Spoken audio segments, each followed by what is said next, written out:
And we're live. Hooray! We did it. We're here. Finally, I'm home. You're home for the rest of the It's year. so nice to be home Yeah. Where in were my you? own house. I was in Atlanta. We were down there for some TRG recordings, and we got to do some cool stuff while we were there. Cool. Anything you're able to talk about, or is that stuff coming out? I went to Adult Swim. Oh, okay. Very nice. Because of Death's Gambit, I know the community manager for Adult Swim Games, and he was like, "Hey, if you're ever in Atlanta, do you want to see the studio?" I'm like, "Hey, that's convenient. I'm down there twice a year." If I'm ever in Atlanta, little do you know. So like a bunch of us went, and we got to walk around William Street Studios. It was really cool. Cool. Anything interesting, or did you sign an NDA and all that sort of stuff? No, it was just like a walk around tour. Like Okay.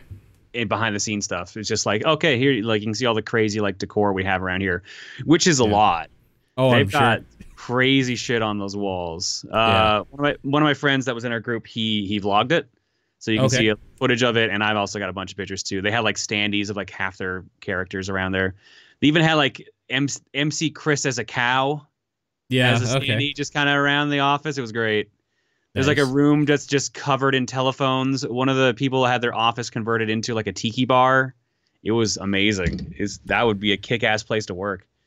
What is one of your favorite Adult Swim games? Ooh, probably Duck Game. Yeah, I think Duck Game for me too. I was gonna say Robot Unicorn Attack, but I'm like, no, it's Duck Game. Like, Robot Unicorn Attack, I probably spent more time playing because it's single player. But like, I've had more quality time with Duck Game, I would say. Yeah, no, I'd agree with that. Yeah, Battle Chef Brigade was fun too.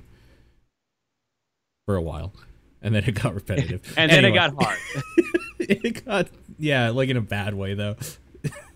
It got pretty bad. But yeah, that's cool. So you were doing TRG stuff then, down there, and you're done until Magfest. Yep, I don't have to go anywhere till Magfest, but unfortunately, Magfest is again like January 3rd. Yeah. So it's still early. it's a shitty time to leave. Yeah, January 3rd to 6th. So we leave January 2nd. So the day after New Year's Day, also known as a great time to travel. Oh yeah, for sure. The 1 year I had to actually travel on New Year's Day, that sucked. I'm a little surprised you were able to, because it's kind of rough. Well, I mean, I missed my first flight. Oh. They had to reschedule me, so you're not wrong. Okay, that sounds about right. The weird thing was the rescheduled flight got me in an hour earlier. This was to Magfest? Like, was it just early, or did you leave early, or? To Magfest. I left. I had to take a flight out of Calgary like an hour later, but it got me to Magfest an hour early. Oh, because there was no like layover that was long or something. Probably. I guess. Yeah, like the layover was a different location, but it got me there. Sure. Yeah. You seem to always have fun in Magfest though, so at least that's something to look forward to. Magfest is at least worth the hassle. I hate yeah, the time. That's the problem. Yeah. I could never travel as much as you. I hate traveling. I can't stand it. And the only thing I'll say right now is next year's going to be so much worse. Oh no. That's all I can say about next year right now. Yeah, okay, that sucks. Or is good, I guess, depending on how I you mean, look at it. it's good, but also it's like, oh, what am I signing up for? Why can't it just be instant travel? Teleport. If you were able to teleport anywhere that you needed to be, but you would suffer the sickness of all that movement and momentum all in an instant that you travel, would you do it? You'd be incapacitated for, let's say, 4 hours minimum. So basically jet lag. You would But still it would get hit jet you lag. But all, like, your body would basically just be crumbling from inside for like a couple hours. yes, for instant transportation anywhere? God, yes. Yeah, it's totally worth it. It's not even a question. All right, well, I'm glad we're... is there anything you want to talk about besides that stuff from Atlanta? Or is it all kind of hush-hush until the videos come out? I mean, I can't talk about the games we played, obviously. Sure. We had our friend Steven Plays come down, or Steven George, rather, I guess his actual name, come down for some LP stuff, and then we did some other stuff other than that. Okay. But Cool. it was fun. Had a good time. Did the Pokemon Go community day while I was there. Got me a shiny Metagross. We Okay. went to round one. I got to play. I guess I'll lead that into what games we played. Yeah, Then what have you been playing? Because this I is the did it. top-down perspective for Yeah, November 2nd. There we go. I am Paul I'm Fleck. John Wheeler. There you go. It's a We mess. did it. Let's do it. What have I been playing? So we went to round one while we were there, the arcade, Okay. and they had that new Halo arcade game, Fireteam Ooh. Raven. That's the one we were talking about a few months ago that Yeah. we were wanting to try. So it takes place during Halo 1. You're an ODST team on the Pillar of Autumn, Yeah. and you're like trying to shoot your way out, and then every now and then Master Chief just kind of shows up, does cool shit, and leaves. Sounds all right. Yeah. So the whole point of the game is that you're basically helping Master Chief blow up Halo. Like, spoiler alert, you die at the end because only Chief and Johnson survived Halo 1. Are you a Spartan then? No, Or are ODSTs. Oh, okay. Okay. Makes And sense. it's weird, as you'd expect. Yeah. Like, just sporadically, you'll look down and find a gun, and then you will use that gun, which is basically just all it does is change the amount of ammo you have in your clip, more or less. And an animation, basically, probably. Yeah. Yeah. And then you'll get one grenade. Each time you get a new gun, you get one grenade. Are they super powerful at least then to Yeah, compensate? if they hit anything, they kill them. But you have they're hard to hit with. Okay, sure. Very much, it is a game designed to take your money because there's so many attacks that hit us that we're just yeah, you're just gonna take damage from this. Yeah. I played by myself for the first two stages, and then slowly my group of friends just joined in, and then the four of us just beat the game. Oh, nice. Yeah, so there's some tie-in to one of the Halo games, but you need to scan a QR code, and I just didn't bother doing it. Now, Yeah. but I also didn't expect to beat the game in that sitting, so that's why I didn't bother. If I'd known I was going to do that, I would have. Totally. What I does think it it get you? I think it unlocks some gear in Halo 5, Okay. or maybe it unlocks some rec packs. I don't know. Okay, cool. So this is canon though. The stuff that happens in this technically. Well, quote unquote, yeah. Basically, Sure. the only really thing you do that helps Chief is you take down a scarab that's on its way to the Pillar of Autumn. That's basically it. Okay. And then you blow it up, and then everyone crashes down on the ground, and the flood surrounding. You're like, well, it was a pleasure serving with you guys. And then it pans out to Halo blowing up, and then the credits start playing. Oh my god.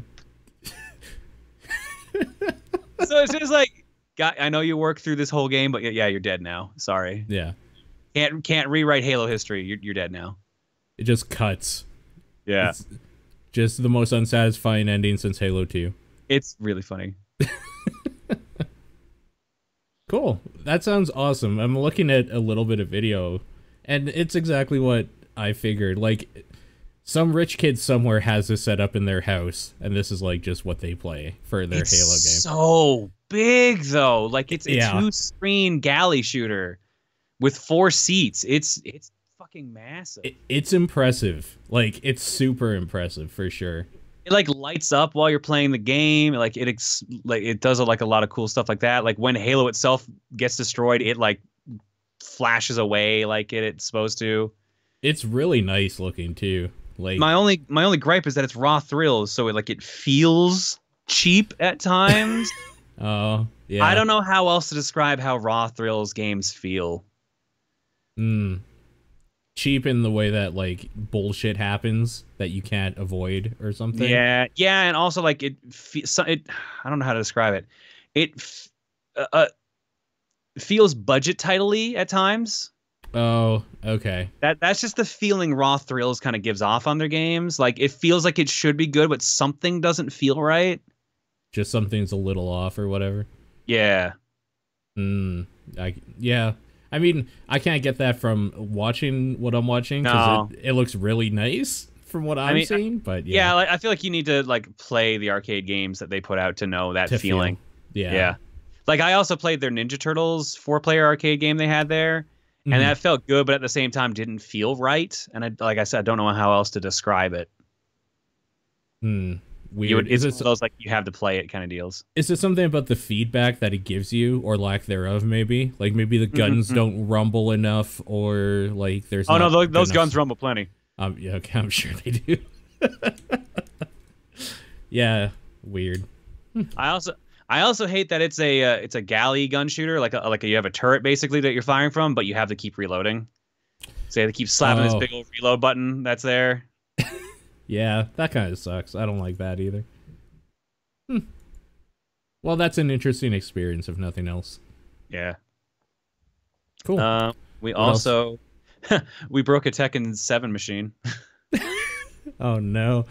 So we posted these pictures on Twitter, but Dan, the guy who's the community manager for Adult Swim Games, he is really big into the fighting game scene. And I knew he was in Tekken, so I'm like, all right, just kick my ass at Tekken. Okay. So we play a match, and I did better than I thought, but he still won handedly. Sure. So we're like, all right, let's do a rematch. We hit the rematch button. Yeah. And it crashes. It on my screen. He's playing like Zhonghua, and she's. Or am I talking Soul Calibur right now? Either way, like his character loads in perfectly fine on my screen, and then he's like, "Dude, you need to come over here and see this." So I walk to the other side of the machine, and there's his character like just exploded in like polygons. It's hilarious. Here, let me. Okay, you have a picture? Yeah, I tweeted it out, so I'm gonna try to find it. Okay, cool. But it was really funny. Then we ended up also doing karaoke. Okay. I did see something about this, but I don't remember what the hell it was. We try to stay off sung Twitter. Karaoke. Yeah. That's fair. I don't blame you. For reasons that I'm sure you're aware of. Yeah. Mm-hmm. Copy link to tweet. Where is you? I'm gonna put it in the Skype window. Okay, cool. Unless that's a bad idea. Well, I mean, I won't be able to look at it, but I can watch it after. I'll put it in Discord then. Okay, yeah, that works. Yeah, there. I'm excited to see this. Oh wow. So like I said, the first picture looks perfectly fine. And Yep. then you get to the second picture. Yep. That Jesus Christ. What the hell happened? I don't know. We just loaded up a multiplayer room. So the best part was they gave us bonus credits, and then we're like, all right, well, there's another Tekken 7 machine right next to it. Let's use that one. That one also crashed. So we couldn't. That one crashed when we were trying to make a lobby. So we were just like, oh, fucking hell. All right, we give up. Man, that's too bad, because Tekken 7 is so good. Tekken 7 was fun. I liked what I got to play. I at least remembered some of Law's combos, so I wasn't completely useless. Yeah. But man. What I'm excited about is that they took a lot of stuff that they learned from doing Tekken 7 and put it into Soul Calibur 6. And even though I haven't been able to play Soul Calibur 6, I see that you have. I have. Should we transition over to that then? Yeah, let's talk about that for a little bit, because I want to know your... Like, I think Sean was talking about this a little bit with me, but his whole thing is I haven't played Soul Calibur since 2, and they all sucked since then, which I don't agree with. I don't agree with that either. So... Let's have a real discussion about Soul Calibur. All right, let's talk about it. All right. So I have played every Soul Calibur, period, I think, except for like the weird Wii one, Legends or whatever it was, but that wasn't even a fighting game. See, I played that one. Soul Calibur Legends is, yeah, you're right. I didn't play 5. That's my dark 5, area. I played the story mode for a little bit because that was the one that had Ezio in it. It was all right. Mm-hmm. That was where they started introducing supers. Okay. So that's why that whole idea is new to me in Soul Calibur 6. Yeah. So supers are pretty decently powerful from what I've seen. And default settings for the game is 3 wins to actually like take a match. Okay. Or 3 rounds, whatever you want to call it. And at the end of the 3rd round, like when you're 1 round away from losing, they give you a free super basically. They give you 1 meter stock. To try to catch up a little bit. Yeah. Yeah. Yeah, so I guess his whole thing is that he really likes, in theory, the system of the, like, rock, paper, scissors, like, I'm going to do a thing, you do a thing, and let's see, like, who wins, the, like, counter system thing. Yeah, I didn't quite understand that at first, because I was trying to use supers instead. Oh, okay. But, yeah that system is kind of interesting. Yeah, so that's how he started this conversation too. Basically, his whole thing was it's cool as somebody who just smashes anyways, but for like people that are good, they probably hate it because it's like, "Oh, I wonder what random thing he's going to do that I'm going to have to try to counter," instead of the real time being able to like read your opponent and like do some like cancellations, like animation cancels and stuff that you can't do in that. Well, I mean, it's like the is it revenge system that Injustice had? I don't remember what the hell it was called, but the clash system where like you bet how much meter you have, and then that's how you decide if you win or lose the clash. Mm-hmm. So but it felt like that. It felt like that. Now I don't know if you get any extra meter off of it or not, but usually at least lets you lead into a proper combo and do a bunch of damage. Right. There's also this weird parry system that they have now where the same button that actually activates that, if you hold it down at the cost of some meter, you just auto deflect attacks for X amount of time, and then you turn it into a counter attack. I don't know how much I like that one. It was weird, and I found myself not using it much, but I'm also not the best at Soul Calibur. Sure. As evidenced by the fact that the friend I was playing with who was playing Soul Calibur for the first time, she constantly kicked my ass. I think the win-loss by the end of the night was like 28 to like 17 in her favor or something like that. She was just running over me. Yeah. That's a MASH-friendly game, for sure. Yeah. But yeah, no, I think my actual gripe with the game is that it doesn't feel like there's that many new characters. I think there's 3. Yeah, so this is a problem people have been saying too, because they're selling a bunch of them as like season pass stuff, I believe. So what they're doing for season pass, I can't tell if they're getting guest characters or what, because they've already got 2B added as a season pass character from Nier Automata. Yes. You can also get the hula hoop girl from 3, Tira. Yeah, people were pissed off about that because she's like a character that's part of that series that they kind of cut out and sold, but I kind of don't care, frankly, about it myself. Yeah, I don't know what other DLC characters they've announced yet. I think those are the only 2 so far. Yeah, I think so too. I'm trying to find kind of anything about it, and it's like pulling teeth for some reason. But I guess their whole thing is, and like the reason why I like 3 so much specifically, is I really like their character creator mode. Yeah, that's kind of why I bought it. Yeah. And I felt so angry because I didn't have any time while I was there to sit down and make a character. So that's why while I was gone the entire time, I was just retweeting a bunch of creative characters because I'm like, I can't do this right now, but man, I'm going to make a list of stuff I can do. Yeah. You obviously probably know Maximilian Dood, the fighting game guy. He spent hours making a Bloodborne character, like basically perfectly in that game.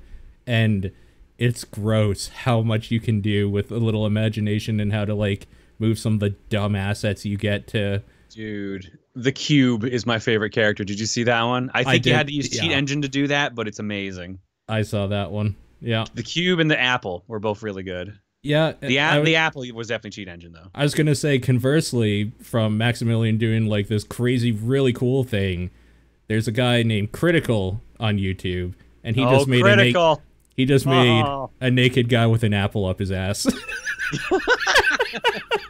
That's just like what he'd do. That's the best. Yeah, so I mean, you could basically there's range is what I'm saying in that character creator for all your needs, I suppose. The Cube, I'm so excited. The Cube I was mad at a little bit because you can't actually see any animations or any like hitboxing properly, so it's the cheapest shit I've ever seen in my life, but holy hell if it's not funny. Oh yeah. The fact that you can bring that in rank, though, is kind of stupid. It's stupid. You shouldn't be able to do that at all. But yeah, so what do you have it on, I guess, first of all? I picked it up for PS4 because I'm traveling around. I wasn't sure my laptop could run it. Okay, so if I pick it up, I'll pick it up on that so we can actually fight each other on it. That sounds good to me. That works. And yeah, what do you think in like the pantheon of Soul Calibur games? Where does this rank roughly for you? Ooh, What's your highs and lows, first of all? Like, what's top tier and what's low I tier? I feel cliche because I'm like I really liked 2 the best, but I feel like Yeah. that's what almost everyone says at this point. It's because it's probably the best. Like, actually. 3 I probably put the most time into. That's because Yeah. like the side modes were really fleshed out in that one. Yeah. And also Create a Soul. 4 I remember making a bunch of characters too, but I mainly copied off a bunch of like GameFAQs things Yeah. for that. Me too. Yep. For sure. 5 I remember being okay with the story of it, but I never got very far in it. Like it just didn't feel interesting at that time. But I think that's also when I was falling out of fighting games. Okay. Mm-hmm. So I would definitely rate this better than 5, but the problem is 5 at least had more original characters than this does. Because Yeah. 5 was like end of the timeline, like another like 10-year jump or something. So everyone was like, all right, like we're all pretty old now and like mostly need to retire, except for Mitsurugi for some fucking reason. So here's like a bunch of new characters that you guys can like get used to and stuff. And now this one's just like, no, this is just a re-release of 2 basically, or just after 2. Mm-hmm. I think everyone's told me like this apparently storyline wise is 2.5, which would make sense since Raphael's in it and stuff like that. Sure. Okay. Yeah, I was kind of wondering where this laid in the storyline, if at all. But yeah, that makes sense. Yeah, so originally I thought it was they were making it seem like it was just gonna be a remake of Soul Calibur 1, but like Yeah. Siegfried's already done being Nightmare, which puts it at least around 3. Raphael is still human, which puts it before 3. Mm-hmm. So it's just like this weird timeline of like this is 2.5 basically is what they wanted to be. Sure. That makes sense. Also, I think the most fun character that I found to play as was Geralt, actually. Yeah, I've actually heard that he's pretty interesting. He's a good fit either way. He was really enjoyable to play as. 2B, on the other hand, seems like a weird fit, but like also I'm kind of in on how weird that is. Yeah. So is she out? I don't know if she's out. If she is, she either literally just came out or will be soon. Because that character makes so much sense to me. Like, when I heard 2B is going to be in Soul Calibur 6, I was like, yeah, that makes 100% sense. That just fits so well. Let's see. Reveal trailer was 6 days ago. Dun, dun, dun, dun. I don't see anything about when she's actually added. Yeah. It's like pulling teeth trying to find anything about information. It's really annoying at times.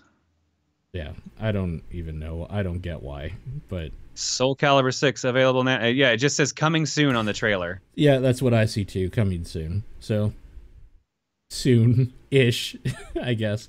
3 playable characters for the season pass, and she's one of them. Oh, and bonus character Tira. So there are 4 characters if you get the season pass. Gotcha. And new armor packs for Create a Souls. 2 apparently as well. Sure. I don't know if they're all guest characters. I'm kind of in. I'll admit, yeah. I'm kind of in. Yep. So you're still you're enjoying it so far. Gonna jump into more of it now that you're home. Probably, yeah, but I have so much stuff I still need to play through on PS4 as it is.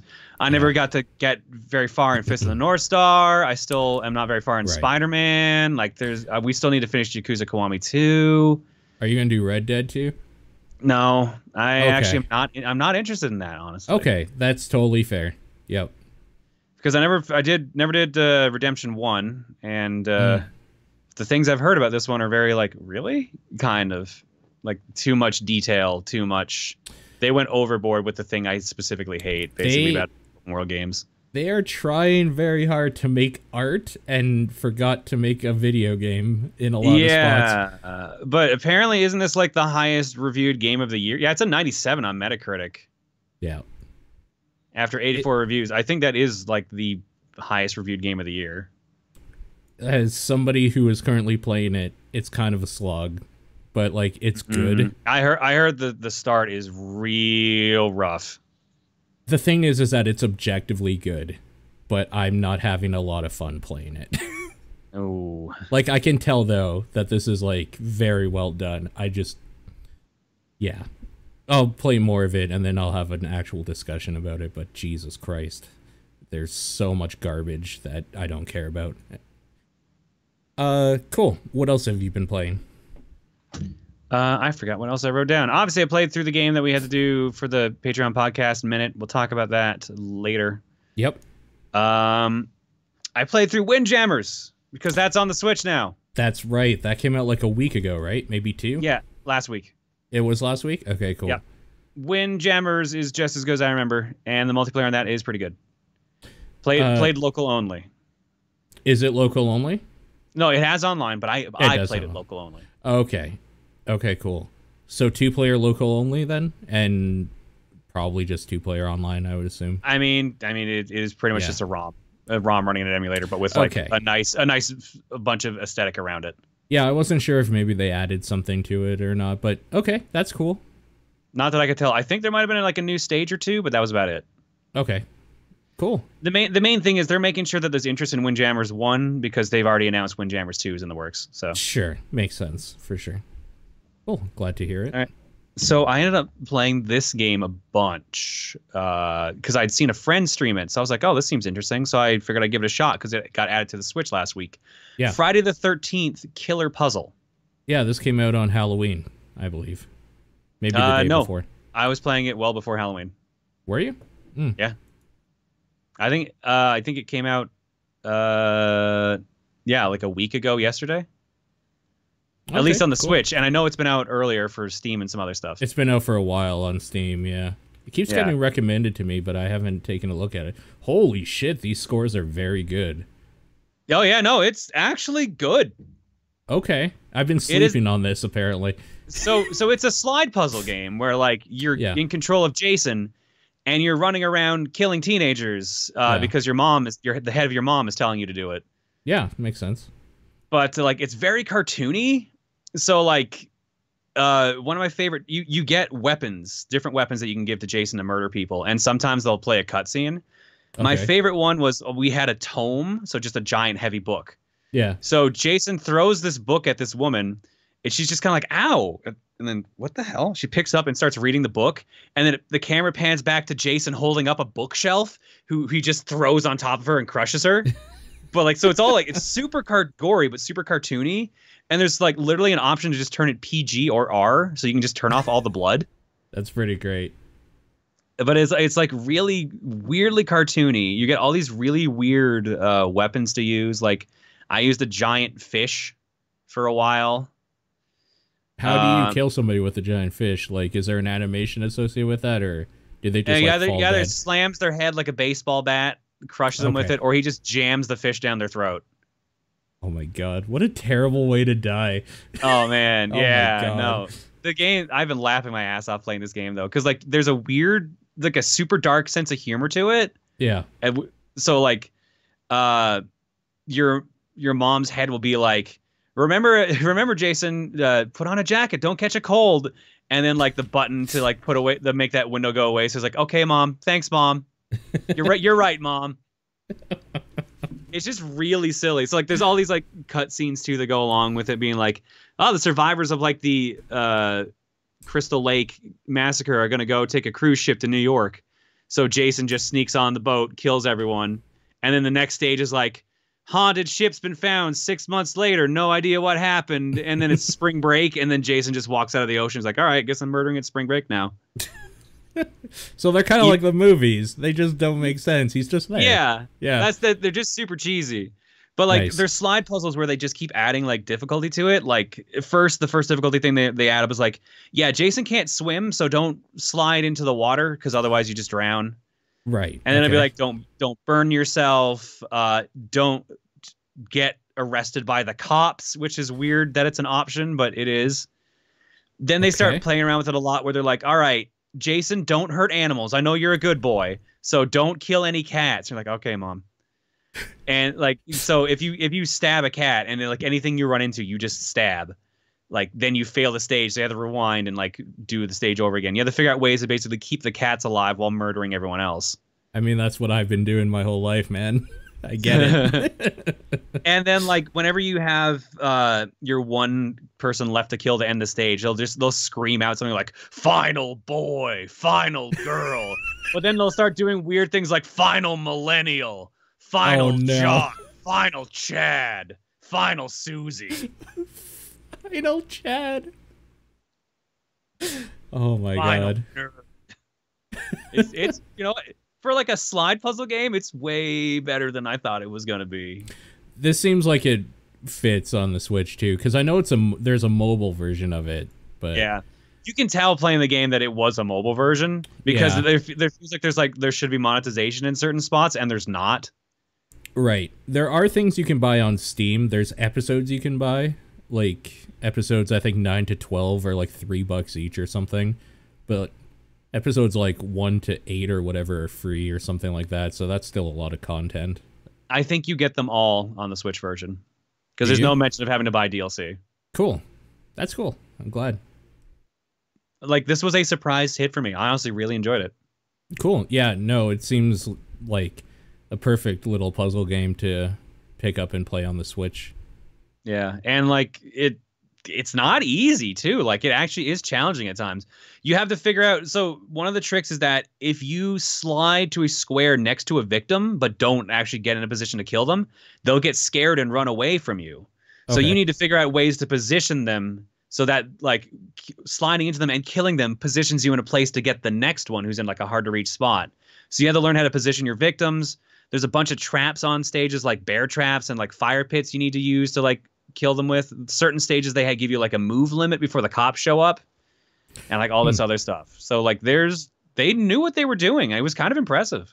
So is it kind of like Into the Breach in the way that the victims will always show like what they're going to do or something like that? Or is there an element of randomness to it? Like, could you look at the map and just be like, I know if I move here, this will happen and trigger this? Yeah. Or okay, cool.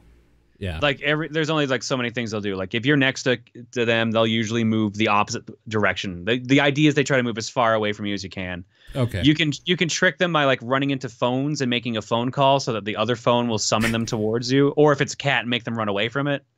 Okay. So like there's a lot of like little small things like that. There's teleporters in the later stages when they get to like the Jason X era and stuff like that. Cool. How are they making money off this? Just by buying it, I guess. I think it was like $10 to $15 on Switch, I think. Okay. I don't know how much the Steam version is, and I assume the mobile version was probably way cheaper, but it has the you can buy the Steam version's free. Oh, is it? To a point, and then you buy the like later levels. All right, so I guess that's how they balance it out.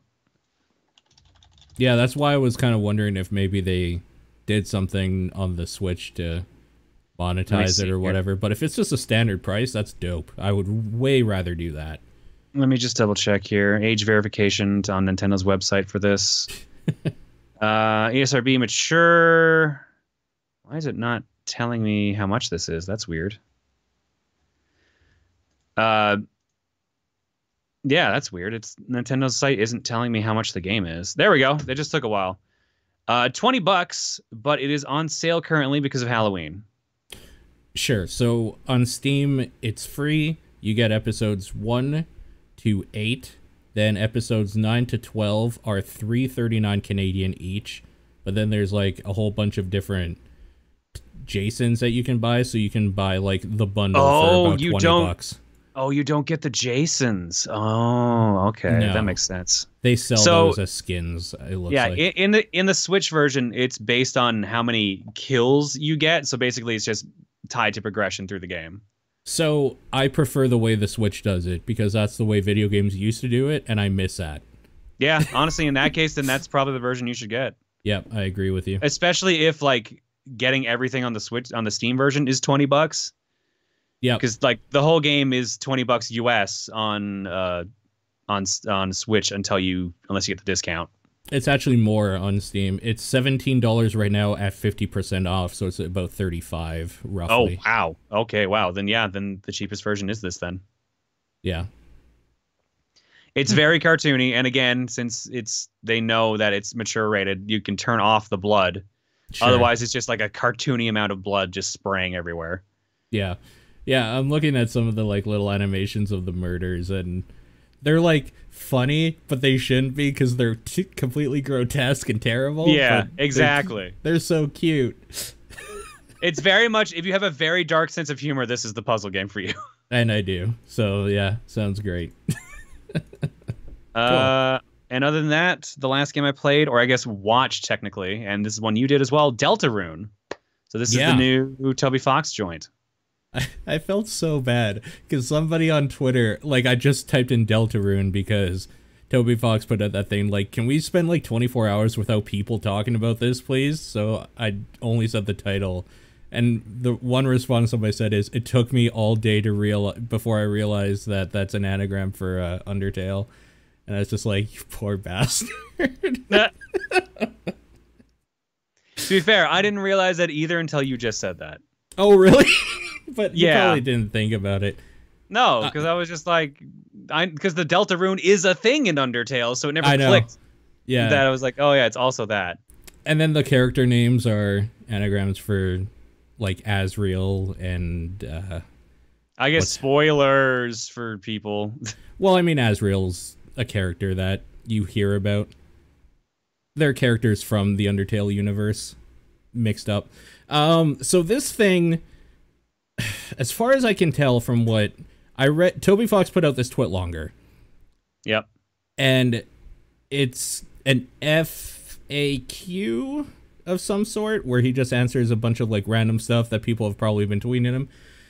This seems to take place in a similar but not the same Undertale universe from what he says.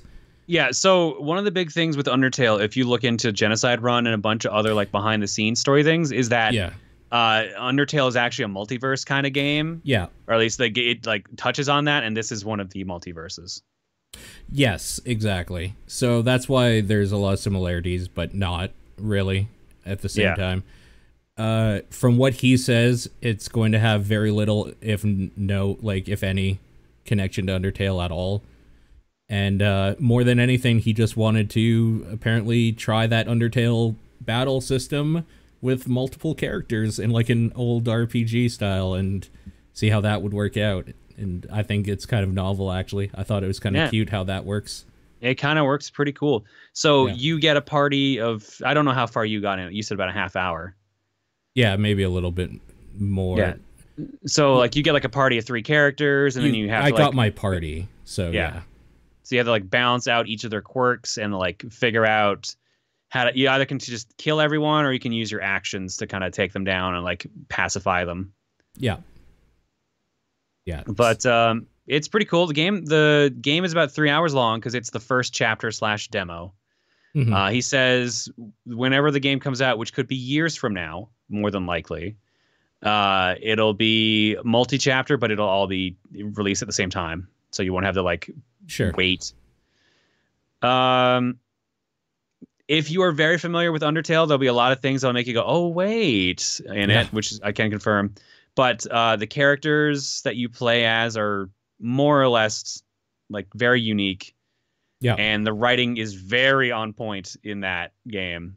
Like just as good. Like if you like the writing of Undertale, you will like the writing of Deltarune. Yeah, it has the same heart behind it for sure. Oh yeah, definitely. Yeah.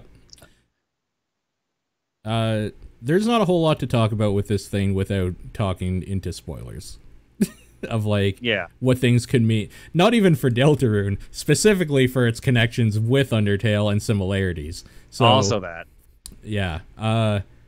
It's a free thing, so people should just go check that out. I think it's just like deltarune.com, but if you look at the Undertale official Twitter, you can get the link there. I think it's a pinned tweet.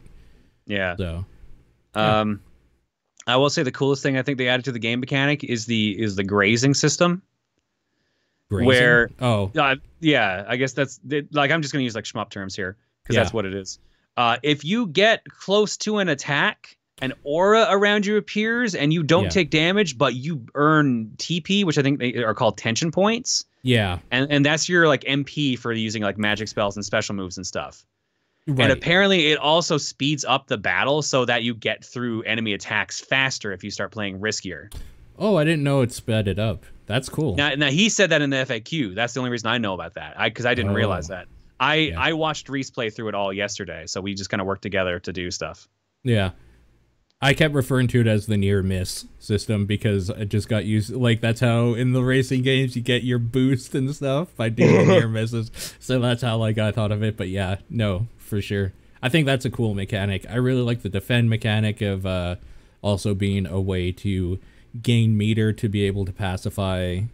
I'm not going to attack things because I play every fucking game I play, I attack shit. It's actually super refreshing to, like, puzzle out how to make this angry thing that's attacking me, like, either leave or, like, fall asleep or something. So yeah, no, I think it was a really good demo.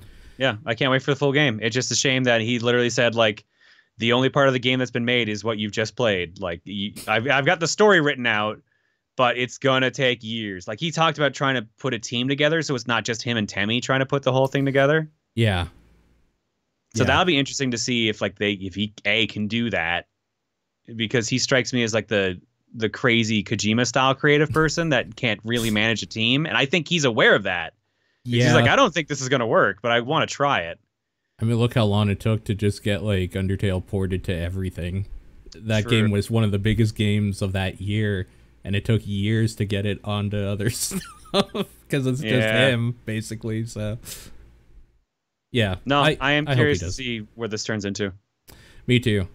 Yeah, no, I'm super excited for it. I thought it was really cool. I wonder if he's regretting putting up that little slice until there was more to show, because he's going to get harassed forever. Probably, but I think he also wanted to show, he's probably also been getting harassed of when are we going to get more anything from him. So this is like, yo, like, just so you know, this is being worked on, and here's, like, don't even bother telling me about it because here.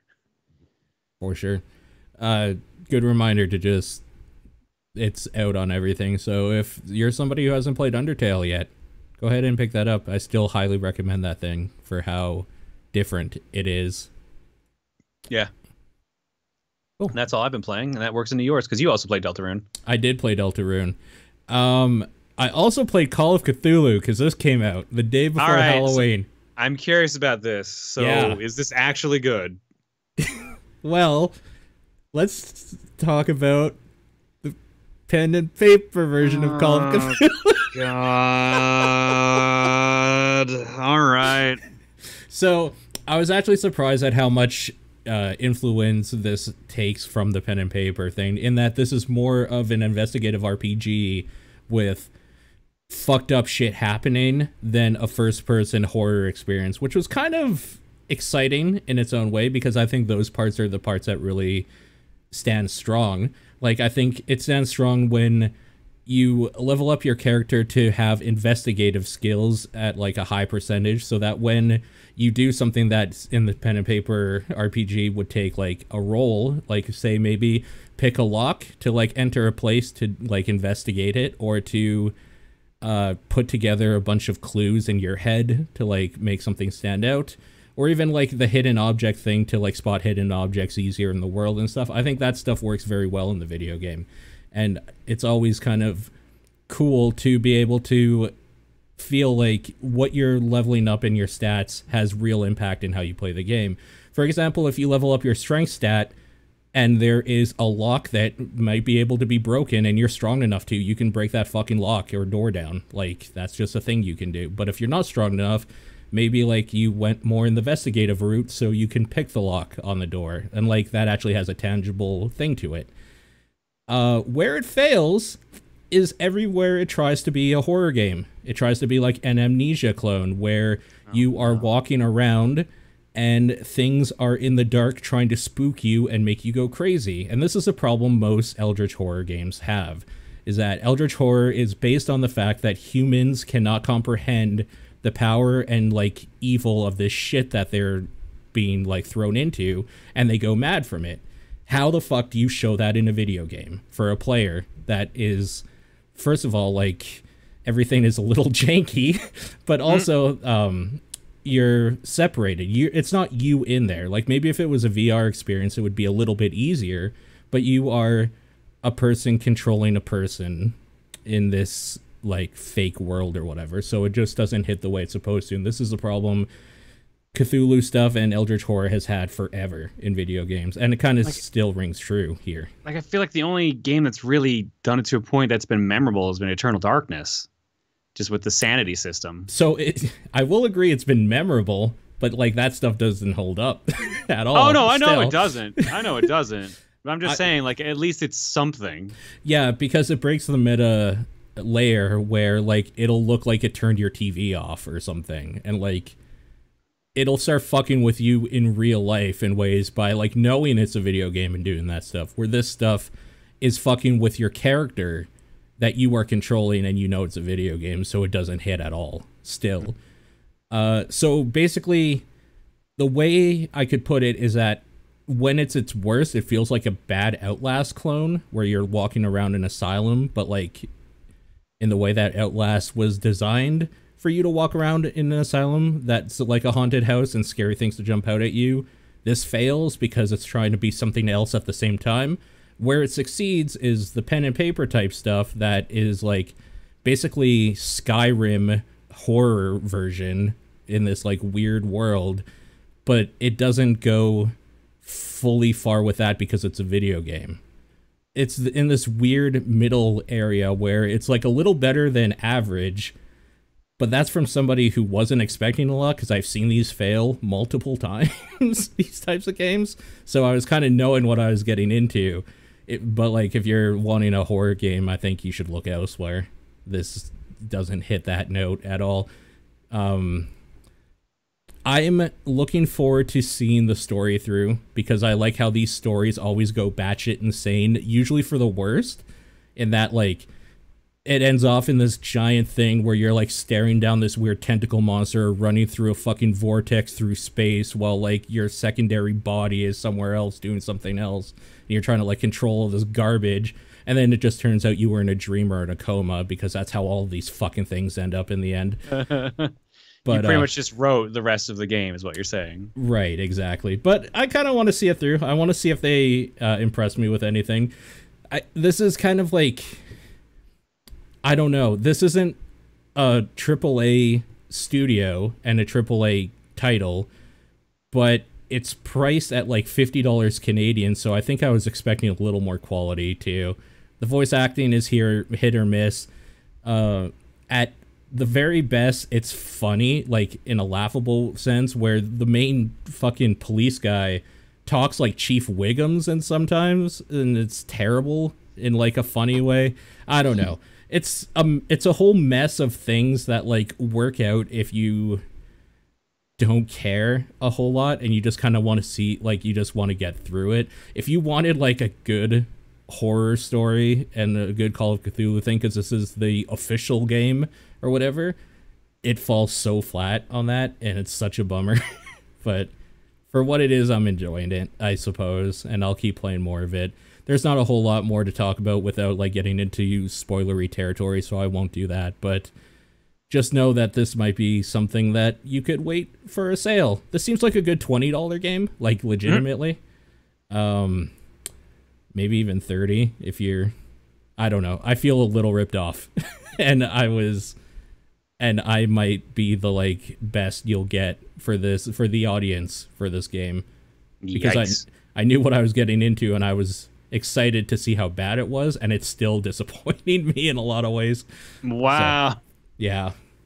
But yeah, it works. It loads up and I can do stuff. I guess the field of view is like a problem I should mention too, because I had to stop playing after 2.5 hours because I was going to throw up. The room started spinning. It does a lot of weird shaky cam stuff where you're running away from cultists and like a cave is collapsing at some points, and like that stuff is fucking terrible, and it made me actually legitimately almost throw up. So yeah, if you are a person that cannot deal with low field of view stuff in video games and first person, maybe you should not look into this either. I've been having kind of a rough time just on that note. That's kind of all I've been playing. I've been playing more Red Dead 2, but I'll have more to say about that when I've really finalized my thoughts on it. So yeah, we can move on to news. Sweet. What we got going on in the world of news. In the world of news. Oh yeah, I forgot about this. The PlayStation 1 Classic finally got its entire list of games announced. So originally we knew about Ridge Racer Type 4, Tekken 3, Final Fantasy 7, and there's another game I forgot about. Yep, me too. So it was very important. But now, Jumping Flash. That was the other one we knew about. Yep. So now we've got the whole list of 20. We do. Apparently we knew about Wild Arms too. Oh, maybe that was the one we knew about. We knew about 4 or 5 of them. Yeah. So we have Battle Arena Toshinden come in. Cool Borders 2, which I'm happy about. That brings up some problems I'll have with this list in a second, but we'll keep going through this. Destruction Derby gets a huge thumbs up from me. I've loved that game growing up. Final Fantasy we know about. Grand Theft Auto 1, which I get. I mean, that was an important game. But I don't know who wants to play that. Even if 2 was better. 2 was better, but 1's... Yeah. Intelligent Cube, I don't care about, but yeah, sure, that's fine. Jumping Flash, we know. Metal Gear Solid was the one that I was like, that has to be on there. See, I was like, it can't be on there. They don't have a DualShock, but I guess you'll play it without the DualShock. I guess so, yeah. That brings up an important question. How are they going to do that one scene where they makes the controller vibrate or switches controller ports? I am curious as well. There's probably like a start menu thing where you can just be like, switch this to port 2, maybe. I guess. Maybe? Or wait. No, it looks like you can actually remove them from the mini. Then maybe that's the case then. And it'll be handy because I'm sure those cords will be 1 foot long. So it'll be right beside you anyway. They sure look like it in that teaser image. Yep. Mr. Driller, which... Hell yeah, I'm in. Yep, that's a good one. Game of the system for me. Oddworld, Abe's Odyssey, I'm all for. I really like that game. Was that important for the PS1? It kind of was. Was it? Okay. Yeah. Okay. That's why the Xbox launched with Munch's Odyssey. I felt that was more of a sleeper hit, Oddworld, though, than... Kinda. I might be wrong on that. Rayman, which, yeah. That's pretty good. Good choice. So Resident Evil Director's Cut. The problem is, this'll be the version with the bad music. Yes! Yes! Give me that piece of music. Which... I'm okay for the doot-doot-doots in the basement. What bums me out is that the ending credits theme is not the one I fell in love with, so boo, I guess. Persona 1, or Revelations Persona, as we got it. So, yeah, Persona 1 had a lot of content cut out of it and had to be released basically as 2 separate games. Yeah, so I was talking to some people, and they were like, this is a bad edition. But I don't necessarily agree because I think a Persona game should be on there, and why not just put that on there? That's fine to me. People were complaining that Persona 2 wasn't on there, basically. And it's kind of the same, okay, let's just keep going and then I'll get into my problems here. Ridge Racer Type 4, I think we knew about. Super Puzzle Fighter 2 Turbo, I'm stoked for. That's a great addition. I really like that. That's a good addition. That version had some bad loading from what I remember, though, so that's going to be interesting to see how that goes. It's a little bit of a bummer that there's no Street Fighter stuff on here because of their anniversary edition, so they didn't want to cut into that, obviously. But it was also on the SNES Classic. I know. It's such a bummer but at least we got Puzzle Fighter. I don't know. I can't really, condone it, but I liked Super Puzzle Fighter 2, so this is fine. Siphon Filter was one of my favorite games, so that on here makes me happy. Tekken 3, of course. Tom Clancy's Rainbow Six was garbage controlling, so I'd be interested to revisit that. And you don't have DualShock control. Yeah. That's gonna be weird. I remember that so weird. controlling such garbage. Twisted Metal 1, this is where, and then Wild Arms. Okay, so that's the 20. So my contention is, if you have Cool Borders 2 on there, which is objectively the right choice because Cool Borders 1 was garbage, you have broken the rule of we need the first one on there. which means Twisted Metal 2 should be on there because Twisted Metal 1 in comparison is hot garbage to 2. 2 is where it actually found its legs and knew what it was doing, so that's a bummer. In that same respect, that's why when people are saying Persona 2 should have been the one on there, I'm like, sure. I don't care enough about Persona 1 or 2 to really make that distinction, but like, I feel like they should have put the better edition of some of these games on there rather than just the first one, if that makes sense. I do wonder if there are certain licensing issues. Like, did Cool Borders 1 use any licensed music? I don't actually remember. I know that like Cool Borders 3 or 4 did, but also that was when 989 were doing them and they were terrible. Sure. Yeah, no, I don't know. That could be a thing too. Because yeah, Tekken 3 was the one for PlayStation for sure that really made it big. So that makes sense. I don't know. Twisted Metal was the one that stuck in my craw because even though Twisted Metal was the first one I had and played, Twisted Metal 2 was the one I fell in love with. So I don't know. It's specifically that one that bugs me. Also, Resident Evil 2 not being on there is kind of a bummer, especially with the remake coming out. But whatever. I guess they'll sell it as a pack or whatever the hell they're doing. Maybe that's why. Maybe they had to like wait to release that DLC or whatever they're doing. See, I am hoping that they release quote unquote CDs for this where you can just load them in and you just get more games added on. But yeah, I'm not holding my breath on that. Yeah. Because that might not be as much money as Sony would want. Yeah. The other big bummer is that the Japanese edition gets Armored Core, which pisses me off we don't get that, because there's so many things I would cut here for Armored Core without a question. And they also get Parasite Eve, which I understand why we don't get it, because it was actually like a book, and I think there was a movie made in Japan as well. Like, it's an actual thing in Japan where it wasn't like that huge here. It was like a cult hit, but as somebody who loved that cult hit, it bums me out that's not on here either. But oh man, I'm looking at this list. There are so many good games on here. For the Japanese one? Gradius Gaiden, G Darius. Yep. You're right. The Arc the Lads are on there. Arc the Lads on there. Yep. And then for some reason Saga Frontier made it through. Yeah, that was kind of a weird one. It just goes to show that Sony's always just been better in Japan.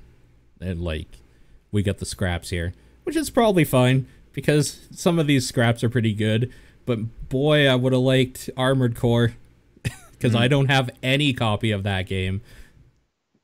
So like, I see people constantly mentioning like, hey, how come there's no Crash, no Spyro, like any of the games that are well like known in North America at least for being the PlayStation Core. It's basically because of licensing. It's between licensing for like, that's why Tony Hawk's not on there, which also defined the PlayStation era. Yep. And technically the companies that Sony owns that own those licenses don't have them anymore. Like Activision owns Crash and Spyro, not Naughty Dog and Insomniac. So they can't get those as easily, and they're too busy putting out the actual collections. That would like shoot themselves in the foot if they were just like, yeah, here's a proper remake. Oh, and you can just buy the old ones on this thing. Yep. So it sucks because I would have also liked Symphony of the Night on there, but that also got re-released last week. So yep. But it is what it is, I guess. It is. It is what it is. Now, are you going to buy this for the $110 or $130 Canadian price they're asking for?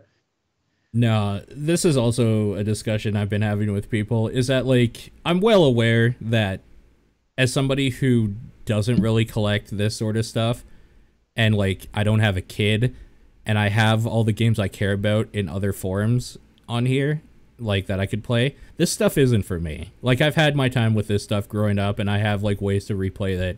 This is for a newer generation, or, like, parents to buy their kids, or collectors to put on their shelf, or whatever. So that price tag, I just can't do it for myself.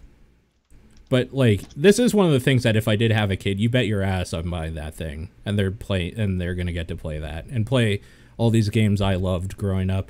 Like, that's a great way to get new generations into the old games and stuff. But, like, I'm not the market for this, and I'm aware of that.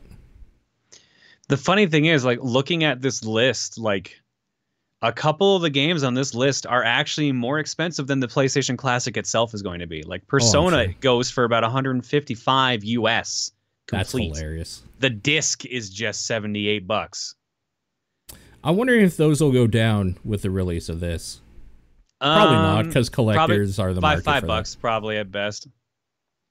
Usually what happens is when people get easier access to those kind of games, they start looking at the actual physical copies, so really demand kind of stays.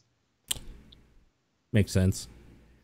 But yeah, people were telling me apparently Intelligent Cube is also hard to come by, and there's a third game on here that's, I think it might be Puzzle Fighter. There's a third game that's also like pretty pricey, so like 2 or 3 of the games alone are like double or triple the price to own physically. In fact, I don't think I even own that Persona. That might be that might be the only game on this list I don't have. Oh wow. Impressive. I might not also have Rainbow Six because there's better Rainbow Six games. Yeah. But yeah, like you get my point, right? Like yeah.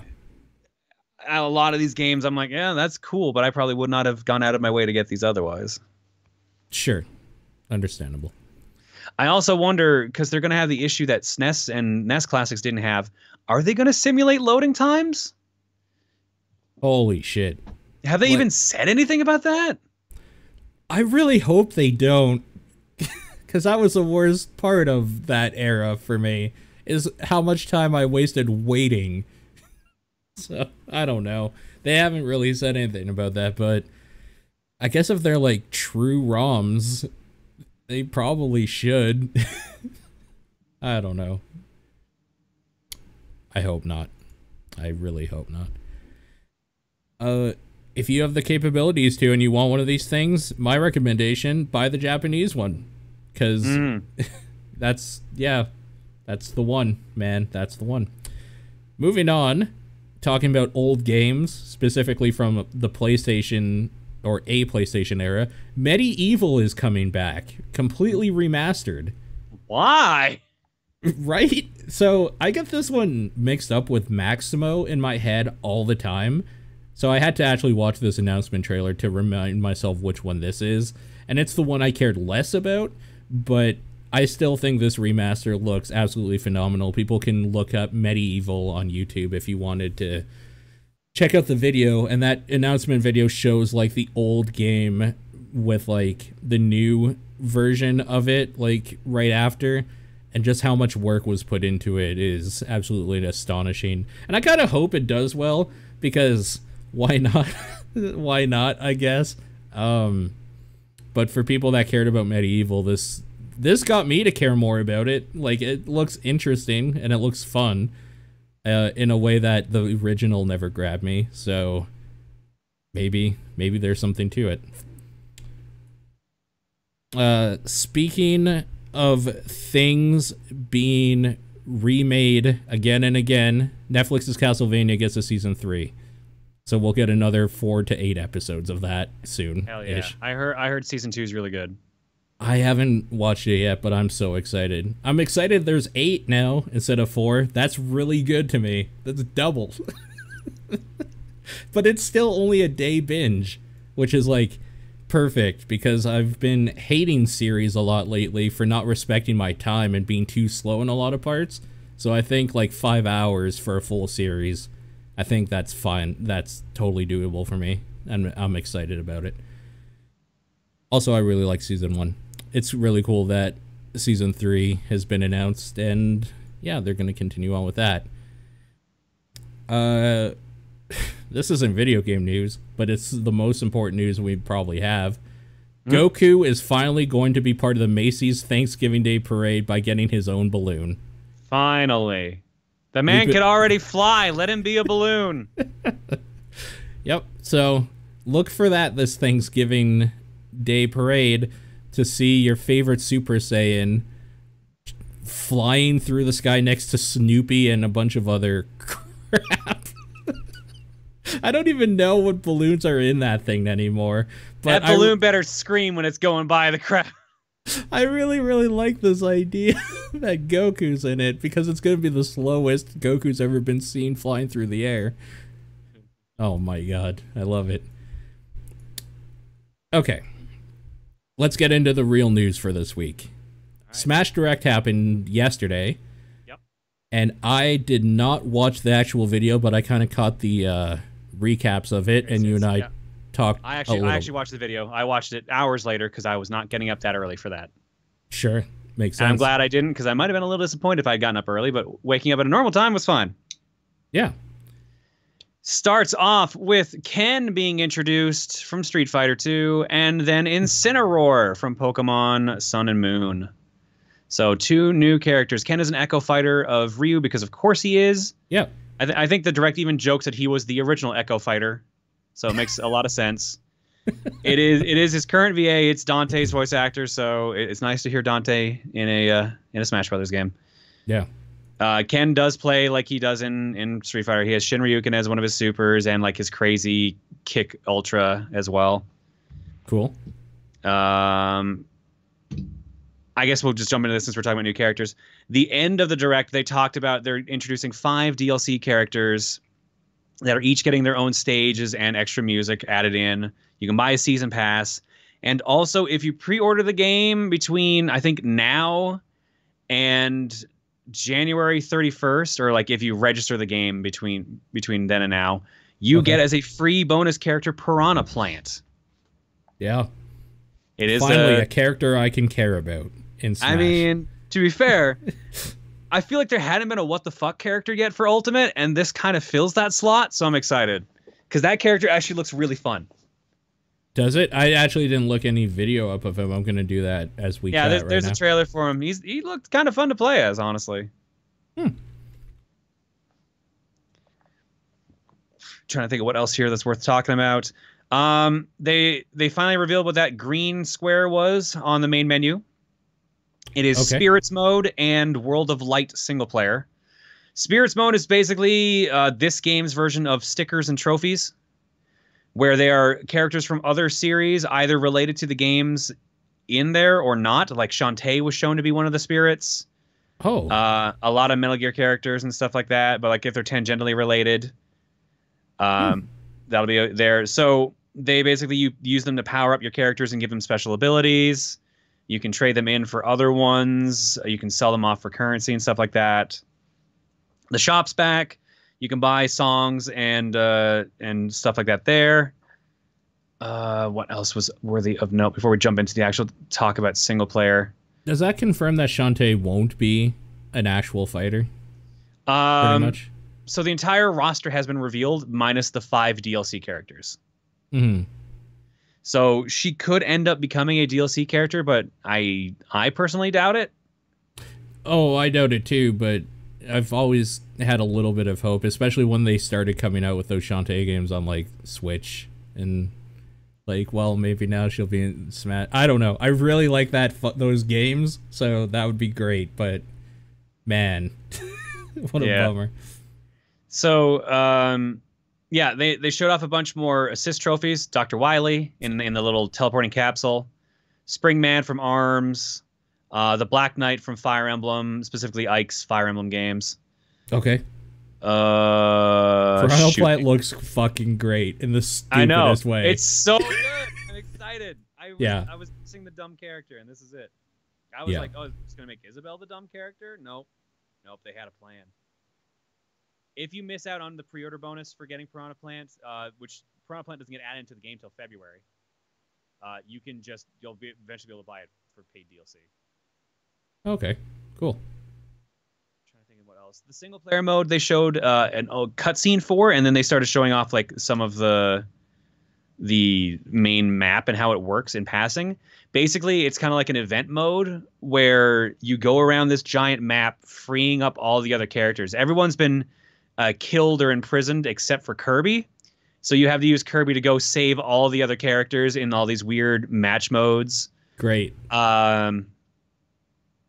Like they showed some cool stuff. Like some of the characters will have abilities that are given from all these spirits, basically, and you have to use your own spirits as well to free them back. Like they showed, the reason we know Shantae is a spirit is because they showed a screenshot of Zero Suit Samus with the Shantae soul. Then they showed like a bunch of Xenoblade characters on other ones, and like Metal Gear Solid characters, et cetera, et cetera. So you have to run around this overworld, like freeing parts of the world, saving your friends and getting your roster back so you can go defeat the final big bad boss. There are cutscenes, but I've heard not many. They showed obviously one of them for the trailer. It kind of looks cool. Actually, it definitely looks better than what Smash 4 had. Okay, cool. But I think it'll be fun. Like some of the weird things they did was really funny. They had, I think it was Roy or Lemmy Koopa, who had the Lakitu spirit. So the fight was Roy and 3 tiny red Bowsers versus you, and you just had to beat them. Okay, cool. There was another one where Mario was just like Metal Mario. So every time you hit him, he switched to being metal and back. So you had to like figure out how the best way to attack him. Oh, interesting. Okay. Another one that was cool was Mega Man with the Gutsman soul. So he was giant and he focused mainly on throws. Oh, interesting. Huh. Another good one was Chrom had Owain's soul from Fire Emblem, and all he did was basically constantly taunt. He would attack, then taunt, and then roll, attack, taunt, and he had to defeat him while he was doing this. It looks really creative, and I'm actually kind of excited. It basically is like the event modes turned into a single player mode. And they said pretty cool. They mainly focus on making it fun and silly more than like having the coherent story. So don't expect too much cutscenes, but expect it to be fun. Cool. That's all I ever do. Yeah, and that's pretty much all they showed, honestly, in the Direct. Cool. Oh, well, they talked about like side modes, like hey, it's in 11 languages and stuff like that, or like there's still like all-star mode and stuff like that. You don't need to unlock it from the start. When you start the game, you only start with the original Smash 1 roster, and anyone who was like locked or in another game is still locked. So you only have 8 characters to start with, but apparently they unlock extremely fast. Cool. I don't know. It'll be good. It's good. Yeah. It sounds interesting. I'm actually very excited for this stupid game. Mainly because like I'll be able to play it online on the thing people have. Well, in theory. So, yeah, no, it's shaping out, and that World of Light thing and the spirits and stuff, it looks really cool. Piranha Plant looks like my favorite dumb thing for a while. Character of the year. Just the way he's just flopping around to move to attack enemies is so good. Oh my god, I love it. Yeah, I'm excited. Yeah, I am curious what the 5 DLC characters are going to be. Current speculation is one of them will be Rex and or Pyra from Xenoblade 2 because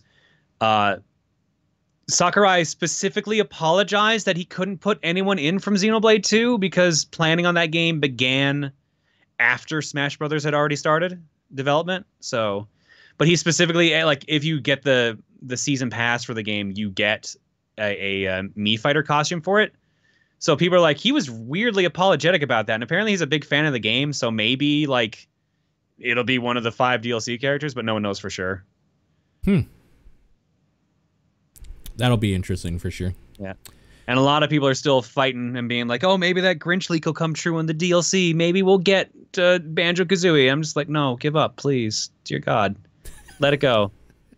Get over it. Yeah, just let it go. I'm going to keep on this hype train of announcements that happened, but this time I'm a little let down from these ones. BlizzCon 2018 is happening as we speak. In fact, it's happening so much right now that an hour before we went live, I had to look up a quick recap of what's been talked about because I didn't have enough time to actually watch the videos. Everything that's been announced at the keynote is been something that I'm like, okay, and my and hasn't been answered. So let's go through this list quickly. Destiny 2 is free to all Battle.net users until November 18th, which means I wasted $80 last year. So that feels good, man. But, I mean, people should check that out if you want to. It makes sense that they would do this considering their expansion that people are talking about and want is another full-priced release, essentially. So, why not give the base thing for free at this point, I suppose? There you go. You can get it for free. This one's a little bit interesting to nerds like me who care about this sort of stuff. Heroes of the Storm's new hero is the first original hero from Heroes of the Storm in that it was made for this game and not brought from one of the other Blizzard products into this game. So she is the first Heroes of the Storm original, named Orphea. I'm going to say Orphea because that sounds less gross than Orphea. she seems like an assassin character that deals a lot with like skill shots and stuff for people that care about MOBAs, and she looks interesting, but nothing I cared too much about, frankly. StarCraft's only announcement so far has been new co-op commander. Zeratul has been announced, which sounds cool, I guess. Those co-op commander stuff are fun, and this is just more of that you can buy for like $8 or 12 or whatever the hell they sell them for. I don't even remember at this point, but that's a fun thing to do with a buddy. And yeah, that seems interesting. WoW Classic is going to release next year. It's going to be free as long as you have a WoW subscription. So people that do have a WoW subscription by that point, which will be probably nobody unless they add more to that fucking game, will get that Classic for free. So there you go. You can play the old WoW the way it was meant to be played by giving your life to it. New Overwatch hero. Disappointed me. Her name is Ashe. Really? She is a cool looking character with a gun and throws dynamite and nothing else. What about Bob? Oh, yeah, Bob looked okay. Ashen Bob. I'm assuming Bob is her ult or something like that. Yeah, I think so too. I don't know. I didn't think she looked that impressive to me. I caught like some random messages from people who've been watching all the BlizzCon streams, and the only thing I saw that was of note was like, wait, Bob can get nano boosted? And that does seem a little busted to me. That seems interesting for sure. Here's the thing, is that Ashe makes sense in this game as just another solid, mechanically good shooter character. Makes sense. Coming from Wrecking Ball, this is a letdown, because Wrecking Ball was more of an announcement character. That's just a weird, dumb mechanic. But whatever. It is what it is. I guess I was just expecting more. I guess I see what you mean, but like, I'm a sucker for Jennifer Hale. So oh, sure. Jennifer Hale and her character voicing design. I was like, done. Jennifer Hale, the character design's good, and like in that universe, she'll be part of like great comics and like shorts and stuff like that. I just mechanically. I also like the fact that she can like rocket jump with her shotgun and stuff like that. Like she's got cool ideas. I mean, she has solid shooter ideas, but they're not interesting to me. That's fair. It's basically the way that I would have done this. Not that it matters because I'm a fucking nobody on the internet. I would have made Ashe the character that came out because she's just looks like a solid, good shooting character. And then I would have made Wrecking Ball, like if I had the option, the announcement, because Wrecking Ball is a weird, stupid thing. I think the problem is like they knew people were going to be pissed at the addition of Wrecking Ball. Yeah. So that was probably like, all right, fine. Well, here's a normal human because you're going to be upset about it otherwise. Yeah. I think she's a good addition. I'm just not impressed is my thing about it. What I'm also not impressed by is that Lucio O's isn't just called Lucio's, and it bugs the hell out of me, but it's coming out in December. So. But that's what they're called in the universe, though, aren't they? So, yeah, it's wrong. It should be Lucio's. It bugs me so much. Lucio O's. That's a cereal you can buy and, like, taste sugary cardboard, I suppose, if you want. That seems like it's probably going to be gross, but apparently it's going to be in stores in December. And according to this article here anyways, it's going to have like possibly in a code for like in-game stuff, which pisses me off because we're probably not going to be able to find that shit anywhere. I don't know. We'll see what happens, I guess. Warcraft 3 HD Remaster is releasing next year. That's the news because we've known Warcraft 3 Remaster has been being worked on for the last like 5 years. So the news is that it's coming out next year, and that's fine, but I don't care. New Hearthstone expansion looks cool. Rasticon's Rumble coming out December 4th. Gonna add more cards to that game that I'm already way behind on, and will have to spend, I think, literally about $250 to $300 American to catch up on if I wanted to, which means it's never gonna happen.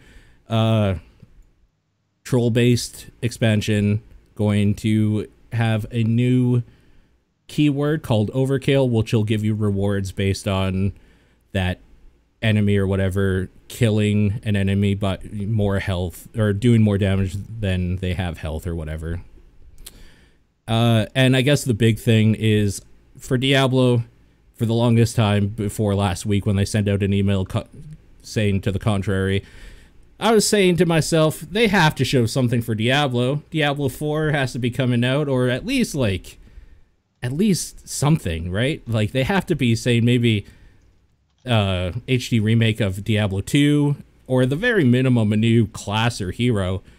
What we got is Diablo Immortal, which is a mobile game, which is kind of fitting, I suppose, because for the longest time, Chinese game developers have been making knockoff Diablo games for mobile and trying to steal that audience, and now Blizzard is knocking off their knockoff games with their own official Diablo knockoff on mobile.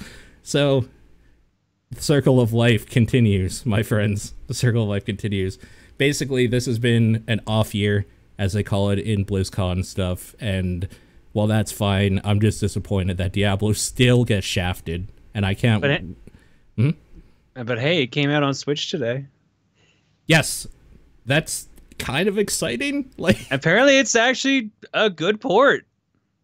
I'm sure it is, because it has what's it called in it? It has Ganondorf. So that was it. That was the tipping point. It's probably the best port. No, I heard the PS4 version was really good too. So I believe it. I believe that game probably plays very, very well on console.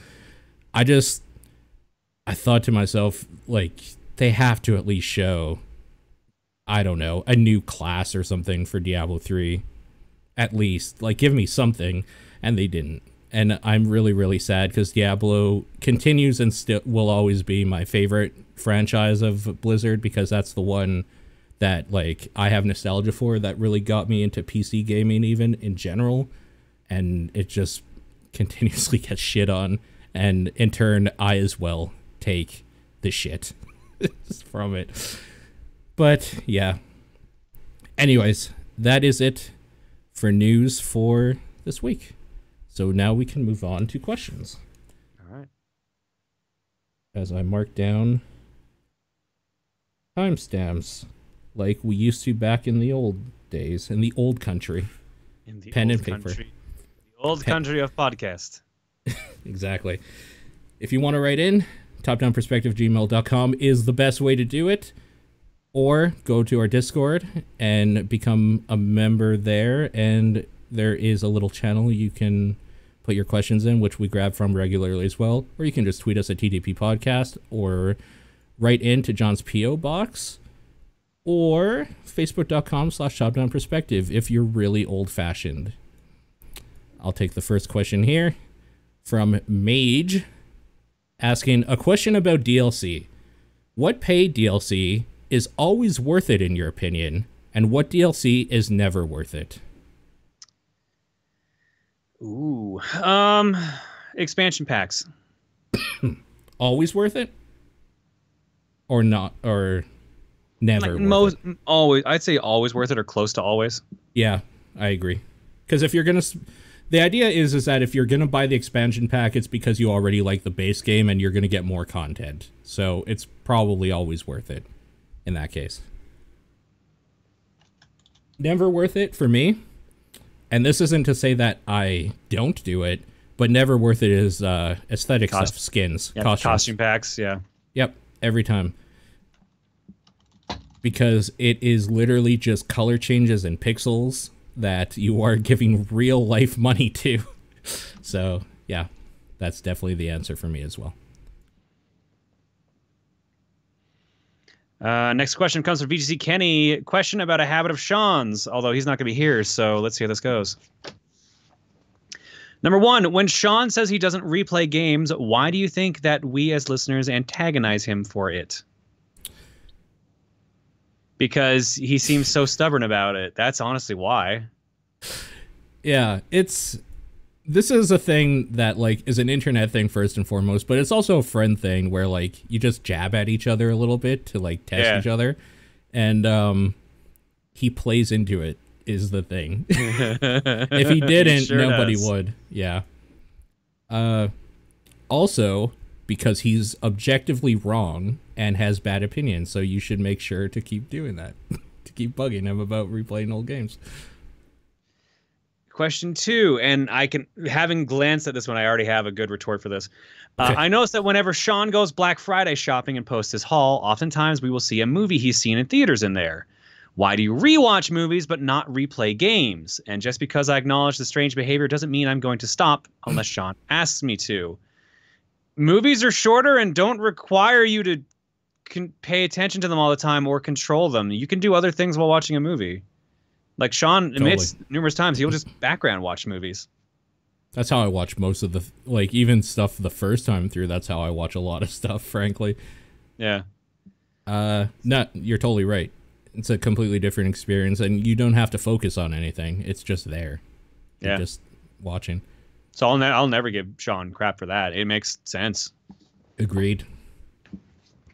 I suppose I can ask a sincere question as well. How do you guys find new music, to you anyways, to listen to? Just listen to the radio, surf the internet, ask people. That's about it. I feel bad because I kind of don't. I stick to my lane and don't usually tread out of it. Like, the actual answer is that if I'm feeling frisky, I'll just, like, I have a Spotify playlist, and when that runs out, it'll just start playing music that's similar to those songs. And, like, I usually just go based on that. And then if I really like something, I'll, like, back it up and see the name and check out that artist. But otherwise, before that, it used to be I would find an artist I like, and then I would go onto Wikipedia, look up everything they've ever done, listen to all that to see if there was something that I found interesting in there, and then people they've worked with, and then just kind of, like, spiderwebbed on there.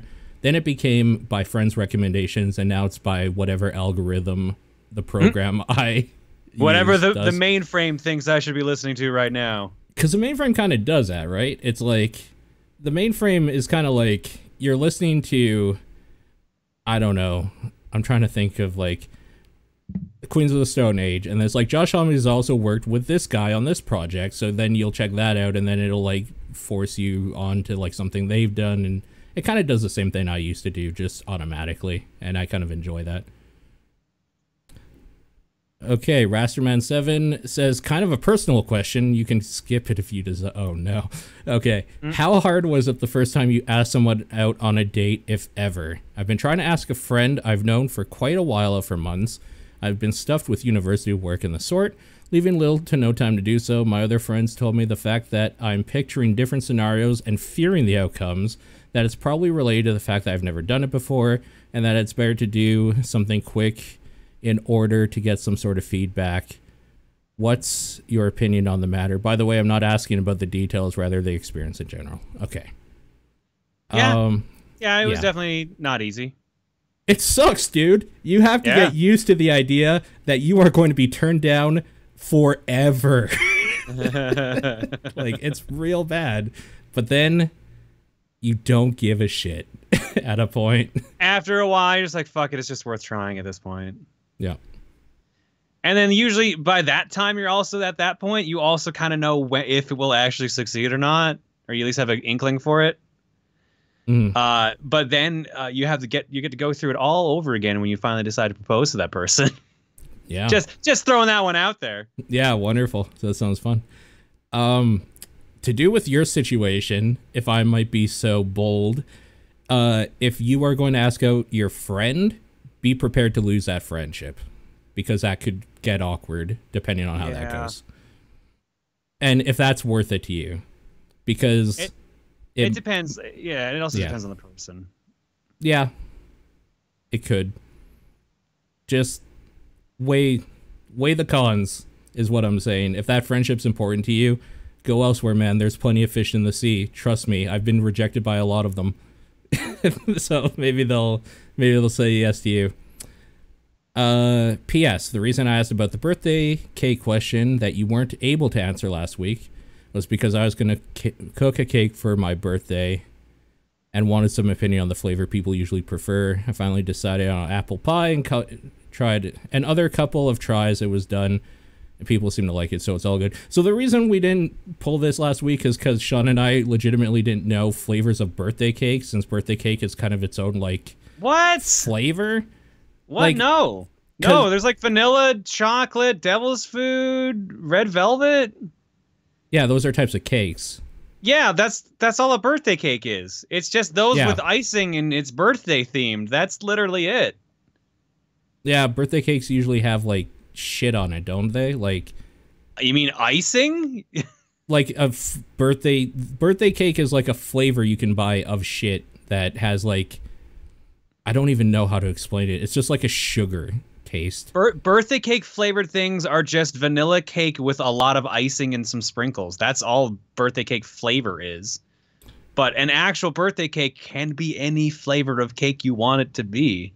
It's your birthday. It's your demand. You can be ice cream. Who the fuck cares? Why are you cooking your own cake? Actually, that's a much better question. And why did you decide on an apple pie?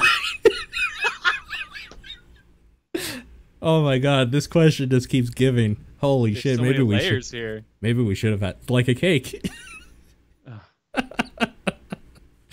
Well, I'm glad that you and people enjoyed it.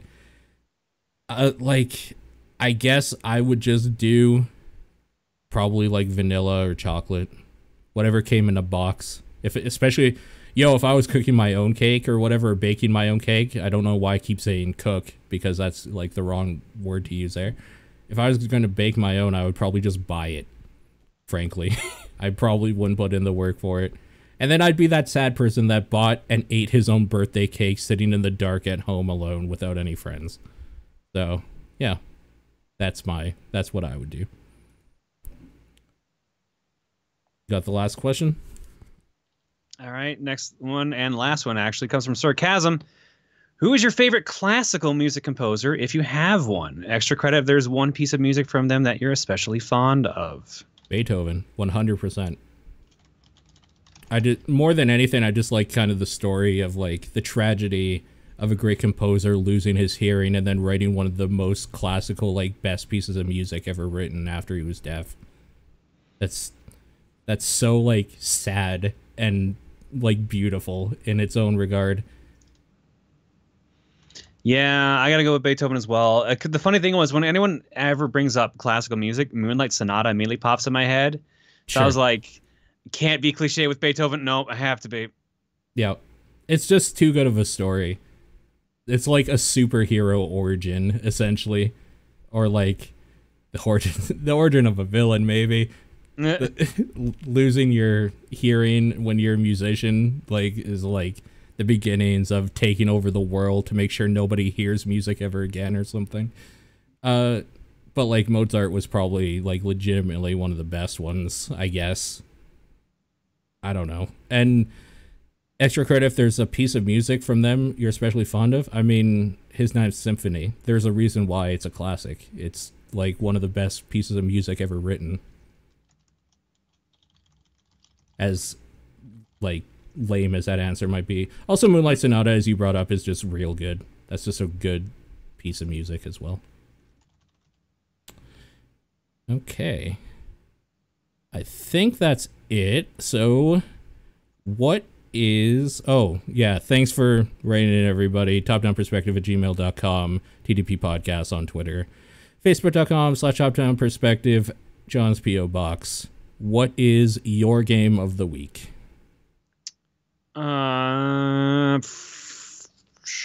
can do two if you want. It's been 2 weeks. That's a tough list. Even then, it's still a little tougher. Deltarune and Killer Puzzle, Friday 13th.